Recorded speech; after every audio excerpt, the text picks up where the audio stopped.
Can we hear it start up? Sure can. So it's a one-piece tilt front end now. It's a 66 Fairlane. This is my office right here.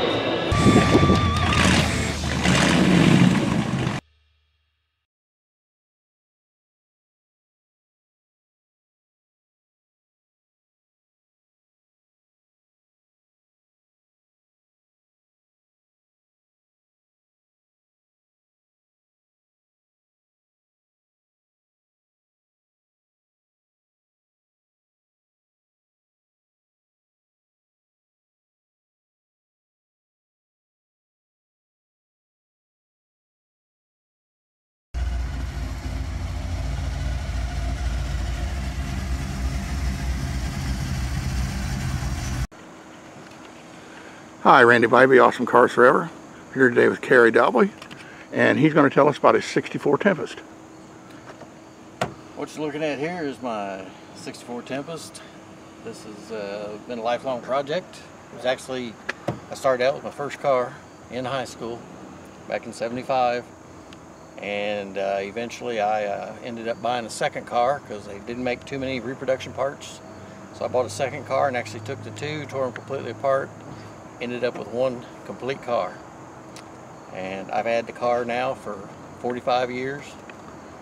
We drive it everywhere we go. We've recently, a couple years ago, took a 1,700-mile trip in the car all the way to Myrtle Beach.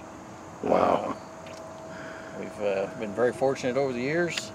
Had the car featured, and it's been in a lot of magazines, different publications, and we're just proud of it. And the old girl's holding in there pretty good. All the work you see, biggest part of it was done by myself in my garage, and the car was painted 31 years ago. 1989 was the last time I painted it, and we recently just redid the interior about 3 years ago, and we upgraded that. So if you'd like to take a look at the interior, we'll start with that. Let's go. Alrighty. One thing you'll notice is there is no door handles. Right. So we've got the old key fob here that a little bit of electronic technology there. And somewhat of a safety feature. Safety feature also. But these are some seats out of an '05 Pontiac we've had recovered. We took the original Tempest quarter panel logos and had them scanned electronically, and had a pinstriper friend of mine, Chad Bowling, did a freehand pinstripe job, had that all copied, and they embroidered that into the two seats, the back seat, and also a panel in the trunk. That's beautiful. That is some beautiful work. And I built a custom console there, and of course the built aluminum gauge cluster filled with autometer gauges, tilt column, and if you'll notice on the door panels, you will see how it has a swoop which duplicates the graphics on the outside of the car. Right. And they go across the back panel. Let me get a better look at it here too.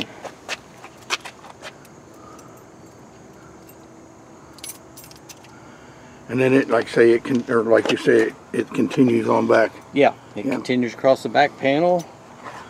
And if you walk back here, it carries through to the front panels and is reversed. That is just absolutely spectacular. That was the interior work was done by Donnie Holiday here in Richmond, and I'm really happy with the way everything turned out. I would be too.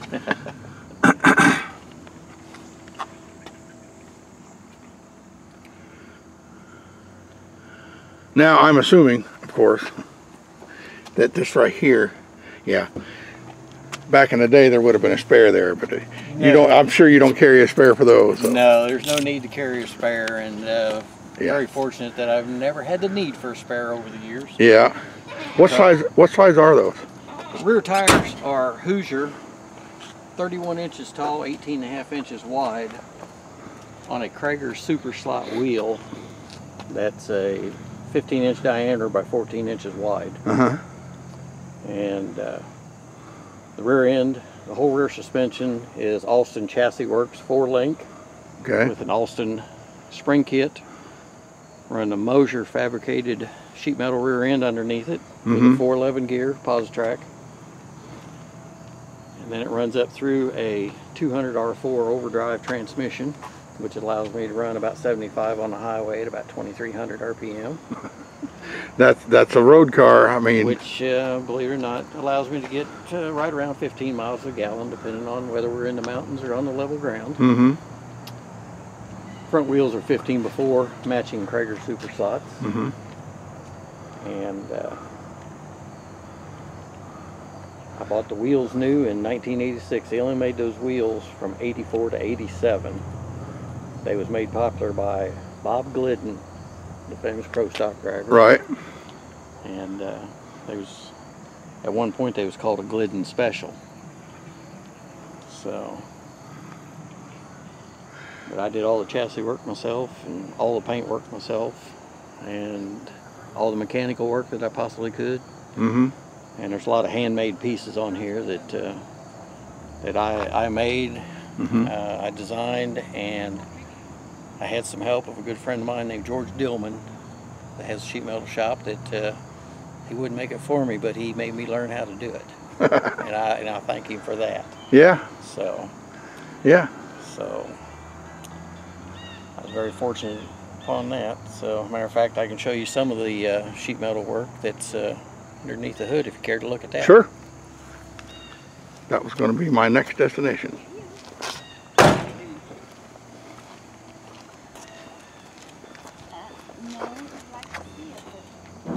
And here's the fun part. What we're looking at here is, and just to get started from the right spot, this is still Pontiac powered. It's a Pontiac 400 30 over 8-to-1 pistons, running 455 heads. Gives me an 8-to-1 compression ratio to run with the blower. Turn the blower 6% underdriven, which allows the car to stay right at 180 degrees, whether you're going down the highway or in bumper-to-bumper traffic. Right. So it's very streetable. Like I said, we're running dual Edelbrock carburetors, and we get somewhere in the ballpark 15 miles a gallon with the overdrive transmission lockup converter. Yeah. And it's running through Hedman headers, through a 2.5-inch exhaust, back through a pair of Thrush welded mufflers, fabricated mufflers. And it does have full exhaust system all the way out to the rear bumper. But we hand designed the radiator cover, which is totally enclosed. We made all these inner fender wells. We made this timing cover piece, plus these covers here, because the Pontiac is notorious for burning the paint off of the heads. So we made those covers. Yeah. But yeah, there's a lot of handmade pieces on the car. And then you're talking about the sheet metal work. Yes. Yes, we actually had to make this pocket out of a piece of 1.5-inch exhaust tubing to clear the hinges. But and every bolt that you'll see is button head stainless steel, all polished. And I polished every one of them. So. Well, it's immaculate under here. Let's hear it run. Alrighty.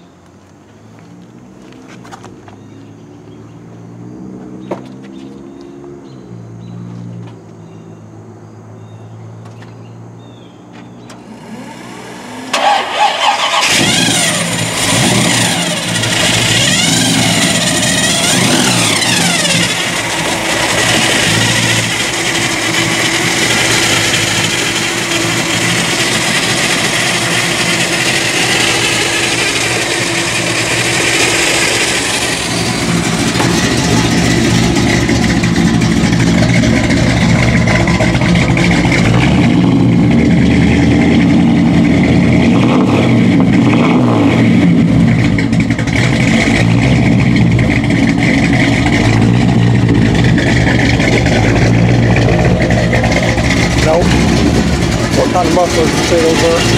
Thrush welded. They're like a Flowmaster. Right. But here's the Thrush brand. I haven't seen a Thrush muffler in a long time. Long time. Yeah, I like the sound that it has. I tried Flowmasters, but it was just too loud. Right. This has got the sound that I like. Well, this sounds good. This sounds good.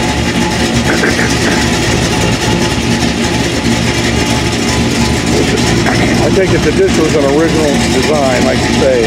Yeah, it took me about 2 weeks to lay this out and paint it. What I did was I knew what I wanted, and I just started going through a bunch of magazines, and I would pick out, you know, maybe this section from one paint job, and I just started stringing it all with 1/8" tape. And that is all paint. And then there's a little hidden trick they used to do back in the 80s. It was called dry brush, where they just take a pinstriping brush and just very lightly just hit it. And most of the people that look at that and think it's a scratch. But no, that's pretty much it. We've you know, of course, we've updated everything with all the new latest LED lights and all the goodies, but she's reliable, she's a lot of fun, and I'll bet she's become a very old friend. oh yes, people keep asking me, they say, do you still have the car? I said, well, I'm still breathing, ain't I? Yeah. So there you go. but that's it. We've had a lot of good miles in it, and I look forward to a whole lot more miles. I look forward to it too. So, well, Carey, I want to thank you for being on the show today. It's been absolutely wonderful. This is a nice car. It's been my pleasure. You did good. It. Thank you. Yep. Thank you. I really appreciate it. I want to thank all my subscribers, and thanks for watching. And if you like what you see, please subscribe. I'll see you next time on Awesome Cars Forever.